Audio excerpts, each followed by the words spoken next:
welcome to a show we are calling Creative Therapy. I think we're calling this number 00.2 or something insane like that. Our Creative Therapy Lockdown Edition. And as usual, we've only done one of these before. I am joined by the lovely beard-wearing, lockdown look, Steve French. Hello, Steve. Hello there. I'm glad you're keeping track of what number we're on.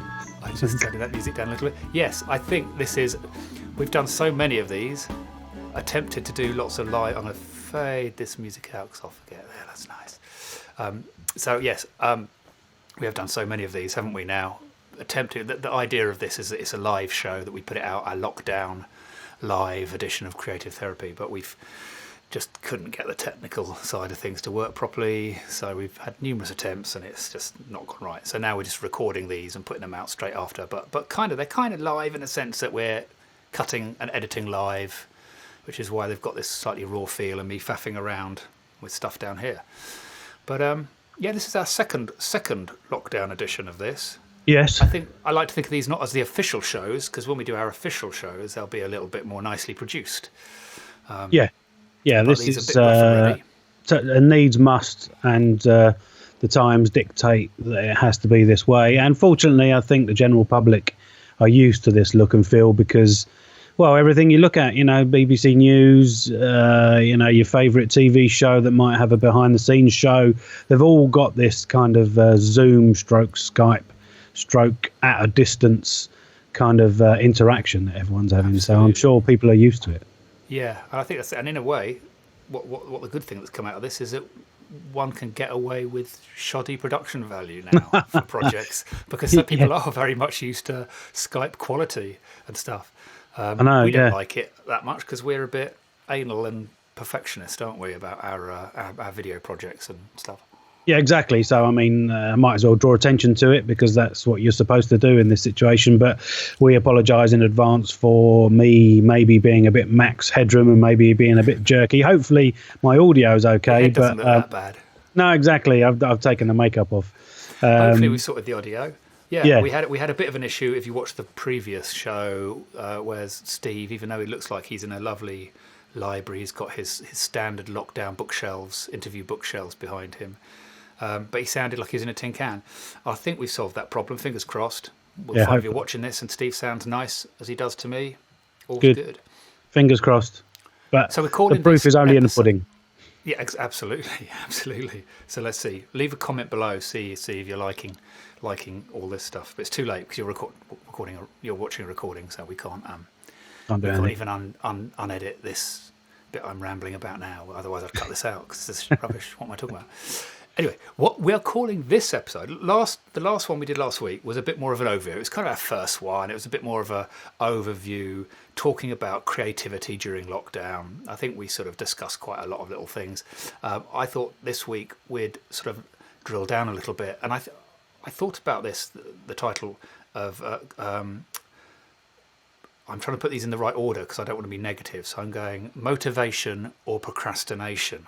The natural... me would put procrastination first, but I'm thinking motivation or procrastination during lockdown. And I think that this subject sort of came to me when we spoke last time, and you were saying how even though we're all in lockdown and in theory have got all the time in the world because we're not necessarily at work or we have to be indoors, so we're having stuff taken us away from us or distractions. You're almost being told, no, just be at home and do whatever you want. But you were saying that you were still struggling with motivation, almost more so in this situation, as opposed to feeling, or you were still suffering from procrastination, which I get is the opposite, isn't it? Yeah, I mean, personally, I've always been afflicted with procrastination. I don't know why. It must be just a personality thing. But for as long as I can remember, even at university, if you have a month to complete an essay or a project, invariably the night or two before the essay was due, you'd find me doing a couple of overnighters in the computer centre getting the essay done, leaving things to the last minute. And I would always say to people, you know, the more conscientious friends of mine that had it all done in the first week and then could chill for 3 weeks, and they'd say to me, you know, why don't you do it sooner? Why'd you do it, you know, rush in that last couple of nights before the deadline? And I'd always say, you know, oh, I work better under pressure, you know, maybe trying to let myself off the hook somehow. But I've always been that way. I'm a bit of a procrastinator. And when I kind of connect it to lockdown and this quarantine that we're in at the moment, it kind of it feeds into that, you know. You're, I guess, allowed in the current climate to be a procrastinator. I've just got on the screen here, I wanted to look up what procrastination meant, and the actual dictionary definition is the action of delaying or postponing something. So that would suggest that at some point you should really do the thing that you're procrastinating. But often I don't know about you. No, I think very similar. It's I think there are different types of people, aren't there? I think procrastination is an issue that hits a lot of creative types. I think it's not us. It's a general thing, isn't it? I'd say you hear it all the time with creative types procrastinating. There's always something to distract you. Oh, I'm going to sit down and write this screenplay, but I'm just going to do this first, or I'll just keep putting things off constantly. And I think that's because it's hard to be creative, to come up with original ideas, to do something. You have to be really focused and driven. I mean, I know some people and follow some people on YouTube and stuff who just seem insanely good at getting stuff done. And I think some people have learned a system to be good at it, but I also think some people just have their brains wired differently, have a different energy. I know a local photographer who doesn't stop. She's got a busy life like I have. She's got children and family and stuff, and I've just admired the amount of stuff she does and can find time to do stuff and is constantly doing stuff. I think some people can't sit still. You know, I'm quite happy to sit on the sofa and do very little. Crashes and bangs in the background. Home studio. No, that's understandable. It's a busy household, but I mean, it's. I think also combined with that, I don't know about you, but the procrastination thing probably comes back down to the eternal fear of the creative, of judgment of the thing that you have created.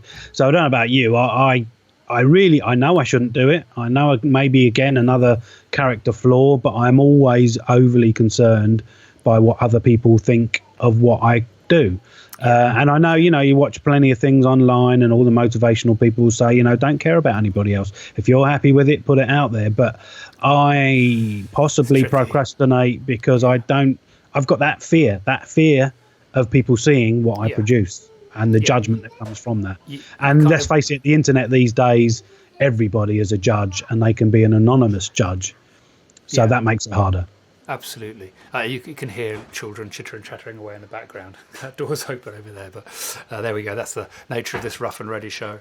Absolutely. I think that's a really good point. I think the whole, you know, we want to put out the best quality stuff. We're both perfectionists in what we do, and I don't want to put out anything that I don't think is as good as anything else or better than anything else. But I think that is a crippling thing, isn't it? It's hard to...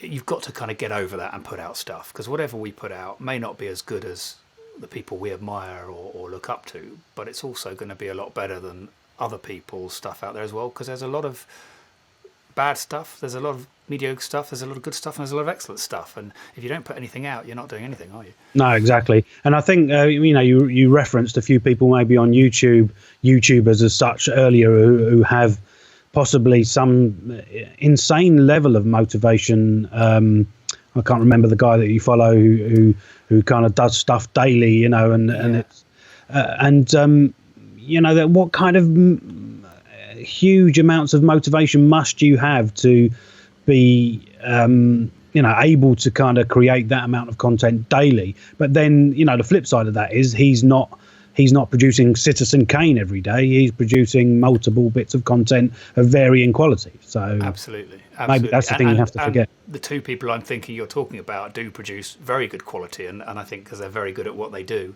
and which is why they become very, very rich from from YouTube and doing that, because they're the top of the pile in what they do. But I think it does take a certain gene to be that way, and we potentially don't have it. I think perhaps we find it harder, and we've got to force ourselves a bit more to put the time in. I think I personally feel I hate to admit this, but I'm probably fundamentally a bit lazy, and that's partly. Although I say that, actually, perhaps that's not true. When I get into a project, I get completely obsessed by it. I want to work on it non-stop. I can start a project, get my teeth into it, and then I need to work on it all the time and shut myself away and just spend whatever. So I get into something creative and really throw myself into it. But you've got to be able to have that time to do that. If real life gets in the way, and family and work and jobs and whatever get in the way, and then you can only do little bits of that, then I struggle to keep getting in it. So I think I have potential to get into it once I'm into something, once I'm got the flow going. It's that blank page though, isn't it? Once you've got that first line, you can potentially get into it, but it's getting that first line and not putting it off. Yeah, it's a momentum thing, isn't it? And I think you touched on a really important thing there, laziness. I mean, I definitely suffer from it. I'm thinking in these lockdown conditions at the moment, every person I look at on my social media is now running. They're posting their Strava distances. They're all doing Zoom fitness meetings, and I know I need to get fit. I'm getting older. I need to, kind of be more active. And I, in the past I have done some running, and I did, I have a personal trainer that I would go to once a week, which I obviously can't see now. And every morning for the last 3 or 4 weeks, I've woke up thinking, well, I really ought to do some exercise today, especially because I'm at home all the time. The volume of the amount I'm eating is going through the roof. Absolutely. So same here, and I've started running again actually, and keeping that going is quite a challenge. I'm trying to run each day, or at least 3 times a week. And like, I should have yesterday, I should have today. It's been really hot. You don't want to run in this heat. Today we've been doing this, so there's an excuse. I might try and go later, but these are just little runs to get slowly back into it. Because like you, we're now, food becomes an important part, and wine becomes an important part of lockdown. And Yeah. And I think also when you do exercise and you get fit, that helps with the whole motivation. Once you feel a bit fitter, you feel a bit more energies going, a bit of detoxing, that gets you a bit more focused. I certainly know when I take a month off the drinking, I feel a bit more focused and a bit more inspired to work on projects, and I write notes down about little things that pop in, more. So it's healthy mind, healthy body, all that stuff, isn't it? Yeah. So, I mean, how would you say, do you have any techniques or anything that you recognize about yourself or others that you might be able to share about it's flipping the procrastination on its head from procrastination to motivation and going, is it like you mentioned, just purely the interest in the project? Because I'm like you, if I'm really enjoying something that I'm doing, then I suddenly look around and think, I haven't eaten all day. I haven't, I've not done anything other than this. Time flies, doesn't it? And time flies, yeah. So maybe it's being interested in what you're doing. And unfortunately, like we've mentioned before, we're both in a position where we need to earn money in order to survive, and don't necessarily fill our lives with the stuff that kind of interests us. Yeah, I mean, I think it would be great to give some wonderful tips, and I'd like to think that in the more official versions of this show, when we put them out, we'll be a bit more planned and we'll come up with some useful tips to give the viewers, because that's maybe even having guests. You can have guests, like those people that are motivated that are online. Absolutely. Have them I think as that's guests. the plan for this channel. The plan for the channel is to talk to other creative types and have a little mini therapy session with them about how they do it. And that's what I think that's why we wanted to set up this channel, certainly this creative therapy section of this channel, isn't to do that exactly, and to chat with them and to have informal chats about their processes and stuff. I mean, as I touched on in previous videos, is my situation's a bit different because I don't have as much time as I'd like to get stuck into projects, because I've got a young family and all these usual things that take your massive amounts of your time up, and because I'm very aware that in order for me to create anything, I do need to do that whole locking yourself in a farmhouse in the middle of nowhere for a month to write your album, that kind of thing. No distractions. I'm terrible with distractions, terrible at focusing. And I know when I do get into something, I can do it. I've done it before. I used to run a theatre company. I probably didn't have a girlfriend or any children when I or did social that, media, maybe. Or social. There was no social. Exactly. Yeah. So it is possible, but you need the time to have that possible, and then you need, on top of that, then the motivation and the ability, and perhaps I can get excited about lots of projects. You and I have been talking about making another film for a long time, and it's not happened for all sorts of reasons. But I think one of those is lack of time for me to develop the idea that I've got for a short film. I've got a title and a germ of an idea, but actually, I've never sat down to actually with a blank piece of paper to try and flesh that out properly. I just think about it every now and then, and when I've had a few glasses of wine, I get all inspired about it, and might jot another idea down. But you can't work on a proper project in that fragmented way. So I think you need to clear the decks and have time would my main tip be. But I think it's personal for everyone. No. Yeah, no, exactly. Time is the most important thing. And I wonder whether, without introducing age, we're of a certain age, but maybe those people with more time on their hands are the ones that are younger, that don't have the commitments that necessarily we have. I mean, again, not bringing up excuses, because I recognise more than anybody else in the planet what my faults are, which is probably one of the reasons why I'm not as productive as I would like to be, because I'm too self-critical.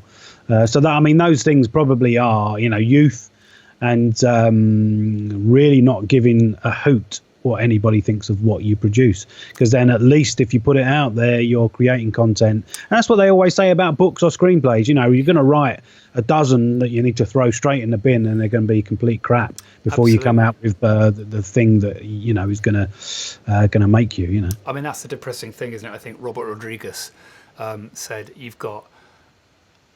Did he say 10 or 100? God, I hope it was 10. But you've got, let's say, 10 full-length screenplays in you that you've got to get out of you and pretty much put away in the bottom drawer before you start making your proper screenplay. That is a lot of screenplays. Our inability to sort of the time it takes us just to produce a short film or a project or a photo project, I think that's quite depressing. And you've got to be young and have the time and the freedom to just focus on that. And that's probably how I managed to run a theatre company for a few years and put out several shows and tours, because that's what I was passionate about back then.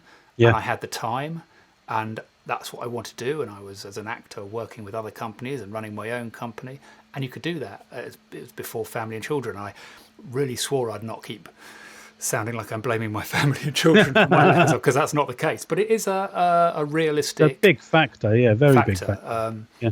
And so I think as you get older and mature, you've got to just find ways of doing that. I was speaking to a friend of mine a while ago, who is a screenwriter and has had some success with plays that have been produced and TV shows and stuff like that.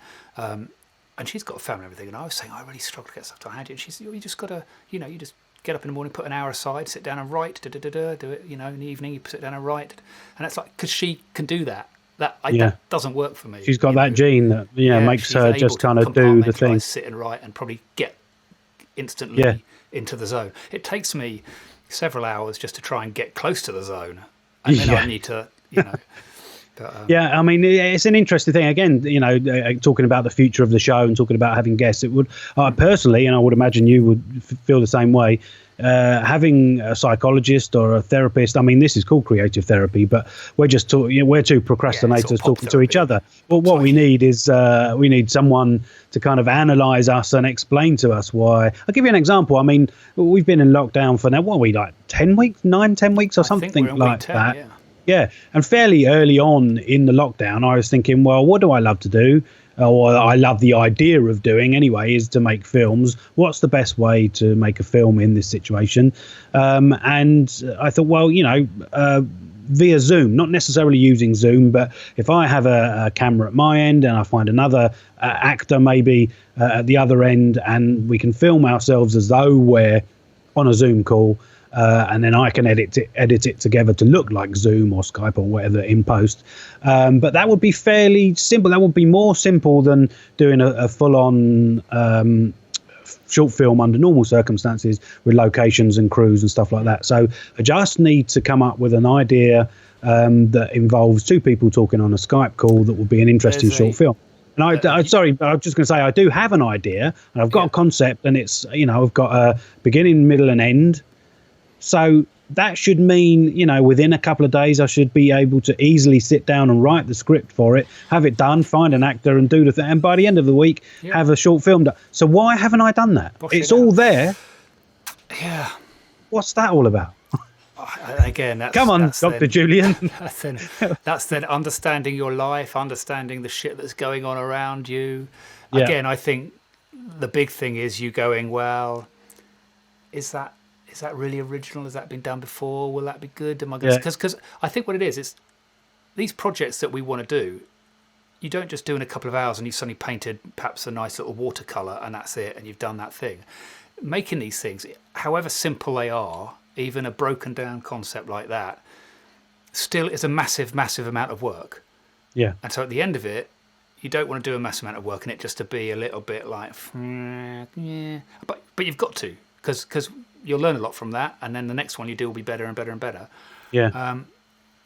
See, my problem is I keep feeling I'm never learning from the short films I make, because I make them so rarely that by the time I come back and make another one, I'm just forgotten all the things I've learned, and I'm making the same mistakes again. So you've got to bosh stuff out again and again. Yeah, exactly. It's one of those things where you have to be, as you've said lots of times in the past, consistent, which is what makes people on YouTube a success. It's consistency and regularity of content, and that's the key there. I mean, we're 21 minutes into this discussion. I know. I'm saying it's getting noisier and noisier here. I think we could probably. Right. Yeah, I mean, what have we achieved in that 20 minutes? Have we stayed on subject here? We did stay on subject, I think, but did we achieve anything, or did we just open up more things to discuss when we go forward with the? But I think that's the point of this. I think I like to feel these rough and ready episodes, these 0.0 whatever we're calling them, I think are a sort of foundation to find out where this channel's going.